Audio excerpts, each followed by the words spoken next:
king of the world. Hold it. I'm pretty. Hold it, you're not that pretty. I'm a bad man. I shook up the world. Today, we're going to be talking about a subject that doesn't seem to be talked about too much. And we're going to talk about it. Muhammad Ali would always self-proclaim himself as the greatest of all time. He would tell everyone that I am the greatest, and he would make all these hyperboles like, I wrestled with an alligator. Bad. Been chopping trees. I done something new for this fight. I done wrestled with an alligator. That's right. I have wrestled with an alligator. And he would just try to be fierce in his language. And he would not back down. And then Kobe Bryant. You know Kobe Bryant, rest in peace. And he would listen to the Halloween theme song before a very important game. I used to play the Halloween theme song over and over and over in my headphones. And it was important that it was Michael Myers because the mask itself was void of emotion. You would have to have absolutely no emotion before a game. Arnold Schwarzenegger. He would tell you to sleep for 6 hours a day, and he would say, I realize... They'd say, whoa, I need 8. Well, I'd say, just sleep a little faster. He would tell people, now Ethan, what does this have to do with finance? Well, we'll get to that in a second. Now, some people get up at 4 a.m. and you need to be up before the enemy. It's an interesting mindset. When you're getting up at like 4, you go to bed at like 10 or so, and you're working, grinding away, you need to be on top of your game, otherwise somebody is going to pass you up. Someone who is more knowledgeable than you and is working harder than you could pass you up. That's why you need to be ahead of the curve, potentially, and just have that mindset of just getting up early, slamming in those studies, and just trying to stay ahead of everyone else while you can.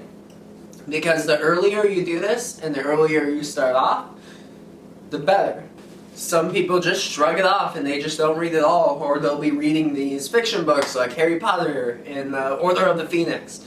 When it is important to study in your particular industry, it is important to study about money, and it is important to be reading as much as you can. 2 to 3 is a hobby, 4 to 5 is casual, 5 to 6 is getting at it, 7 to 8 you are a master at your class. That's quoted by Patrick Bet-David.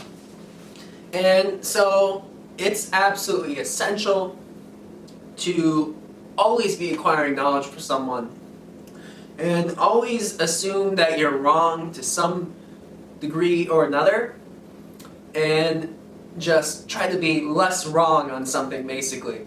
And when you're studying something like stocks... In a company, you'd want to know, among other things, its record of sales for previous years, what dividends it has paid, and its prospects for the future. Or some skill for a business, people will recognize that if you hold by a principle where you need to know everything about your particular thing that you're getting into, then you will be ahead of all your competitors, or most of them, if you're just constantly working harder than them. Elon Musk would say that if you're working 80, 90, 100 hours a week, then you will get more done in a year than what your competition will get done in like 5 to 10 years. And that is something that is regarded as very true, I would say.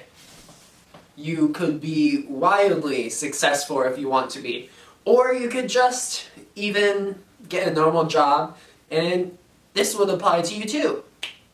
So all I would say is that there are people out there who are there to outdo you, outcompete with you, and I would just say that to always keep your head high, and even in those lowest of moments, always just keep in mind that if you're up there and you're, like, let's say, like you're studying stocks, if you're just trying to understand every single nut and bolt of a particular product, say like a car company, and you know what the CEO eats for breakfast, and you understand how the production line works, then you are ahead of the curve. This is important. Finances are not everything. Focus on the value you provide for people and for other companies. Because at the end of the day, a company is basically just a bunch of people. And people are irrational, and people can also be productive and do what they need to do. So it's your job to figure out what makes these people tick. And that will help you far exceed everything else in life. I wish we had more time, but I'll have to let you go for now. If you like this video and you're watching this on YouTube, like and subscribe, leave a comment below. Thank you for watching.